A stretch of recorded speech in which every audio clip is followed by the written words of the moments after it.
good, man. You a legend, man. Appreciate it. Sheesh, that's crazy. This definitely something I wasn't thinking of. But we gonna go ahead Yes, and sir. hop right back into it, man. Everybody that already know this Wildlife Sports, man. We got Bone Collector today. Man, explain some of the things that you kind of dealt with growing up in Texas and moving to California at a young age. You know, being that I left California when I was really young, I was introduced and thrown into the fire of gangs activity when I got to LA. Something that I didn't know was very, very prevalent. And it kind of it took a hold on the community. So it's something I had to deal with. For sure. Where does your love for basketball come from? My love for basketball comes from my father. My dad would. Can you hear me? Yes, sir.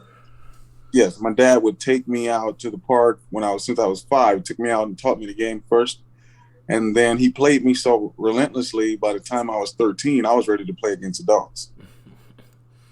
It's Yeah. crazy though, like, cause I know a lot of us like grow up at parks, like we just grow up, but you just like yours just different. Who were some of the players that you looked up to around that time? At the time, it was mostly my father. I really didn't have a lot of players to look up to until I saw Michael Jordan and Allen Iverson. And then once I saw Jordan, I was, caught up in the "come fly with me" era. And then when I saw Iverson, it was about the arm sleeves and the braids and the, crossovers. It was just exciting, a good, exciting time. And then obviously Kobe Bryant, later on, Tracy McGrady, Vince Carter, Steve Francis. I even liked Gilbert Arenas when he first came out too. So that's a few guys. That's crazy though, like just to be around those type of people, like that's just Hmm. amazing. But we gotta do the sponsorship real quick though. This episode of Wildlife Sports is sponsored by Unique Canine. Unique Canine, man, go get your dogs trained. Don't nobody want to get bit by no dog. I know the mailman tired of them. That number gonna be 636-696-6629. Is gonna be in the link in the description below. So, if you what's the biggest difference that you would say with an NBA game and a street ball game? Because you can't approach them the Uh, same. I think the speed of the game is different. The NBA game is played a lot faster than most people know. And there's a lot of X's and O's in the NBA game. A lot of things that go on outside of just the player shooting the ball and scoring. It's a lot of play calling and defensive schematics. Street ball, it's more more of a free flowing situation where you can come out and kind of create the narrative. You can get the basketball, isolate, call someone out, score a few buckets, throw a couple lobs, get the crowd involved. And street ball number one objective is to keep the show intensity high. The NBA they're more predicated on let's win the championship, let's win this game. I think that's the biggest difference. You somebody that played a lot of players 1-on-1, like something that's big is just playing Bone Collecting 1-on-1. I seen the one where you played Flight. We all know Flight's terrible, but we Mm-hmm. played Flight. If you can pick, like who did you play that was kind of like the most interesting? I think Allen Iverson was probably the most interesting player I ever played. Um, for all those reasons, being fast, quick, and one of the best guards I've ever seen in my life. I would have to say he was one of the toughest I've played, and also Jamal Tinsley. A lot of people don't know Jamal Tinsley was a dog. He was a dog. Oh man, he was so good. Yep. He was a dog. When I was like getting ready for this, I was watching like a lot of like just you period. When you made Floyd fall, what kind of? I seen y'all like pushing kind of in front, like in the beginning, it started getting riled up a little bit. Like, how did that feel? Just to like, cause you called it before the game. Yeah, You actually called it on the kid phone. I did. I, you know, I've been doing this so long. I just felt, before the game, because every game, something happens. Somebody falls, something happens every game. So I told the kid, hey, I've been, training on a high level. And as soon as I touch this ball today, I feel like, some spectacular things are going to happen. Somebody might drop. So when I got in the game and first play of the game, Floyd pressured me how he did.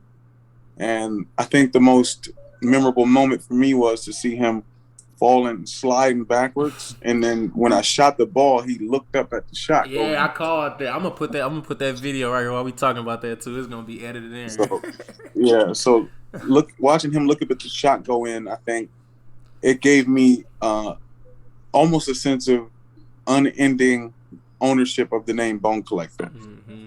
Like I think that solidified my name as far as breaking ankles or whatever you want to call it, but that's the number one player in the world as far as defense is concerned.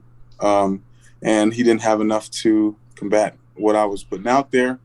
And I think that what it did for me also is there's a humility in playing against anybody who's great. Floyd's a great person, great athlete. And I think that was the one time people were able to see him humble. And I think that was good for the people, for the kids to see that. When did you hear for the first time somebody call you Bone Collector? I heard it first in New York, Rucker Park. It's the first time somebody called me Bone Collector. That's crazy. Like you one of those players is like everybody know. Like now having a lot of Instagram followers is like big, but back in the day it was like being on those magazines. How was it to see yourself on the Slam magazine? Oh man, groundbreaking for me because I came from incarceration in Los Angeles to move to New York to start my career again, or rebirth. Reclaim my name, so to speak, and to immediately be thrown into the upper echelons with the top players in New York, and then put on all those magazines and gracing Slam magazine. That it gave me the proper fuel to let me know what I was doing was correct. So I just kept, even to this day, it feeds me. It feeds my fire to keep getting better. Because everybody know if you ask anybody who the best street ball player ever is, either you or Hot Sauce. There's no in between. There's no third person. It's one or two. No matter how they may think of it, it's one or two. Who are the NBA players that you think could hold their own on the street ball court? I think there's a few. James Harden, Kevin Durant, Kyrie Irving, Damian Lillard, Steph Curry, Paul George, Ben McLemore. I actually played with his brother in high school. I'm from St. Louis. Okay, yeah. There's a lot. I think CJ McCollum would do great. I think just put in that environment, I think they'll all thrive. But certain players like James, KD, and those Kyrie and those guys will absolutely love street ball. Jamal Crawford, Nate Robinson, those guys played street ball, so it definitely translates. For sure. What made you kind of like transition and start becoming like a trainer? I wanted to go into training because I felt as if, my skill set was something that basketball needed. And I didn't want to be arrogant and think that I was the best trainer, or think that, my skill set was just primarily needed for players to get better. I wanted to really just dial in on, there's some particular moves that I have that I've mastered that I can teach people that'll help them with their game, and for all age groups. So, I wanted to also get my hands, get closer to the NBA, since I know all the players and they all respect me. I wanted to get closer to them and have the opportunity to teach them some of the things I already know. And just so happens I do have the opportunity now to do that. And I'm working with a lot of guys right now.